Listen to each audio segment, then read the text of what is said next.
कैसे हुई नागों की उत्पत्ति, जानिए पुराणों में वर्णित नागों के बारे में कुछ खास रोचक रहस्य। आइए जानते हैं नागों से जुड़ी यह पौराणिक कथा। हमारे धर्म ग्रंथों में शेषनाग, बासुकी नाग, तक्षक नाग, करकोटक नाग, धृतराष्ट्र नाग, कालिया नाग आदि नागों का वर्णन मिलता है।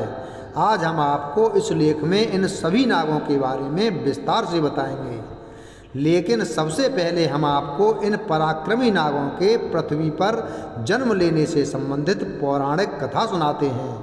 इन नागों से संबंधित यह कथा पृथ्वी के आदिकाल से संबंधित है। इसका वर्णन वेद व्यास जी ने भी महाभारत के आदि पर्व में किया है। महाभारत के आदि पर्व में इसका वर्णन होने के कारण लोग इसे महाभारत काल की घटना समझते हैं, लेकिन ऐसा नहीं है। महाभारत के आदि काल में कई ऐसी घटनाओं का वर्णन है जो कि महाभारत काल से बहुत पहले घटी थीं, लेकिन उन घटनाओं का संबंध किसी न किसी तरीके से महाभारत से जुड़ता है, इसलिए उनका वर्णन महाभारत के आदि पर्व में किया गया है। नागों की उत्पत्ति। कद्रु और विनता दक्ष प्रजापति की पुत्रियां थीं और दोनों कश्यप ऋषि को ब्याही थीं। एक बार कश्यप मुनि ने प्रसन्न होकर अपनी दोनों पत्नियों से वरदान मांगने को कहा।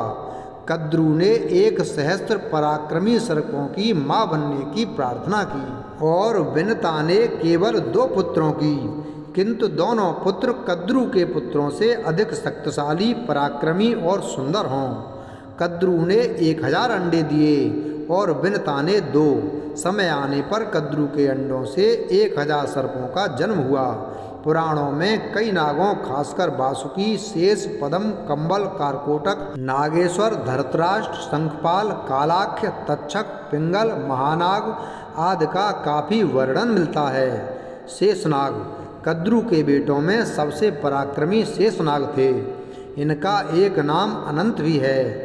शेषनाग ने जब देखा कि उनकी माता व भाइयों ने मिलकर विनता के साथ छल किया है, तो उन्होंने अपनी माँ और भाइयों का साथ छोड़कर गंधमादन पर्वत पर तपस्या करनी आरंभ की। उनकी तपस्या से प्रसन्न होकर ब्रह्मा जी ने उन्हें वरदान दिया कि तुम्हारी बुद्धि कभी धर्म से विचलित नहीं होगी।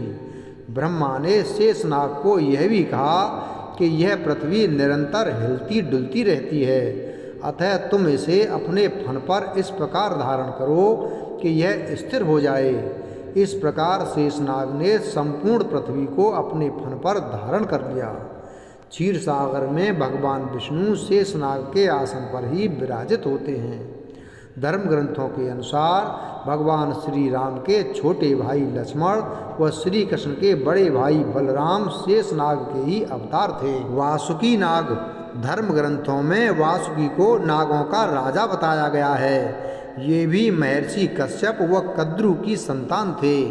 इनकी पत्नी का नाम सतशीर्षा है। इनकी बुद्धि भी भगवान भक्ति में लगी रहती है। जब माता कद्रु ने नागों को सर्प यज्ञ में भस्म होने का श्राप दिया, तब नाग जाति को बचाने के लिए वासुकी बहुत चिंतित हुए। तब एलापत्र नामक नाग ने इन्हें बताया कि आपकी बहन जरत्कारु से उत्पन्न पुत्र ही सर्प यज्ञ रोक पाएगा। तब नागराज वासुकी ने अपनी बहन जरत्कारु का विवाह ऋषि जरत्कारु से करवा दिया। समय आने पर जरत्कारु ने आस्तिक नामक विद्वान पुत्र को जन्म दिया। आस्तिक ने ही प्रिय वचन कहकर राजा जनमेजय के सर्प यज्ञ को बंद करवाया था। धर्म ग्रंथों के अनुसार समुद्र मंथन के समय नागराज वासुकी की नेति बनाई गई थी। त्रिपुरदाह के समय वासुकी शिव धनुष की डोर बने थे।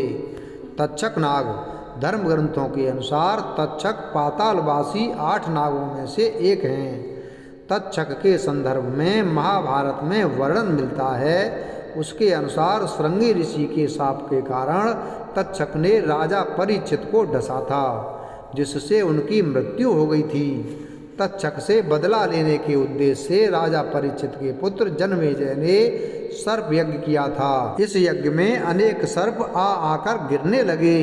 यह देखकर तक्षक देवराज इंद्र की शरण में गया। जैसे ही ऋत्विजों यज्ञ करने वाले ब्राह्मण ने तक्षक का नाम लेकर यज्ञ में आहुति डाली, तक्षक देवलोक से यज्ञ कुंड में गिरने लगा। तभी आस्तिक ऋषि ने अपने मंत्रों से उन्हें आकाश में ही स्थिर कर दिया। उसी समय आस्तिक मुनि के कहने पर जन्मेजय ने सर्प यज्ञ रोक दिया और तक्षक के प्राण बच गए। ग्रंथों के अनुसार तक्षक नहीं, वासुकी नाग भगवान शिव के गले में लिपटा रहता है। करकोटक नाग, करकोटक शिव के एक गण हैं। पौराणिक कथाओं के अनुसार सर्पों की मां कद्रू ने जब नागों को सर्प यज्ञ में भस्म होने का श्राप दिया, तब भयभीत होकर कंबल नाग ब्रह्मा जी के लोक में, शंखचूड़ मणिपुर राज्य में, कालिया नाग यमुना में, धृतराष्ट्र नाग प्रयाग में, एलापत्र ब्रह्मलोक में और अन्य कुरुक्षेत्र में तप करने चले गए।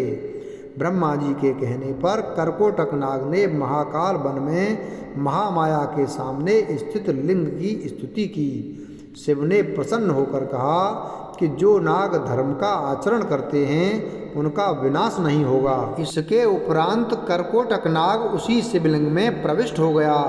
तब से उस लिंग को करकोटेश्वर कहते हैं। मान्यता है कि जो लोग पंचमी, चतुर्दशी और रविवार के दिन करकोटेश्वर शिवलिंग की पूजा करते हैं उन्हें सर्प पीड़ा नहीं होती।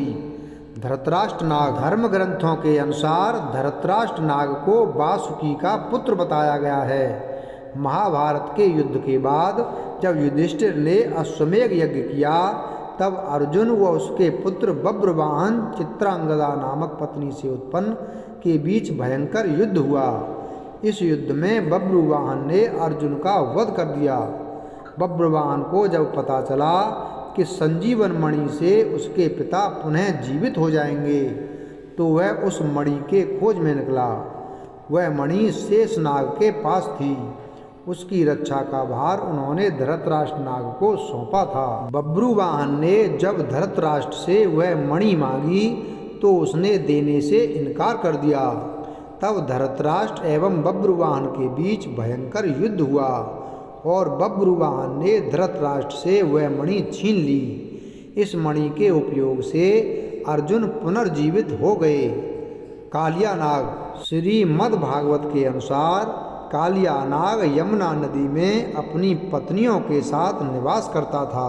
उसके जहर से यमुना नदी का पानी भी जहरीला हो गया था। श्री कृष्ण ने जब यह देखा तो वे लीलावश यमुना नदी में कूद गए। यहाँ कालिया नाग व भगवान श्री कृष्ण के बीच भयंकर युद्ध हुआ। अंत में श्री कृष्ण ने कालिया नाग को पराजित कर दिया। तब कालिया नाग की पत्नियों ने श्री कृष्ण से कालिया नाग को छोड़ने के लिए प्रार्थना की। तब श्री कृष्ण ने उनसे कहा कि तुम सब यमुना नदी को छोड़कर कहीं और निवास करो। श्री कृष्ण के कहने पर कालिया नाग परिवार सहित यमुना नदी छोड़कर कहीं और चला गया।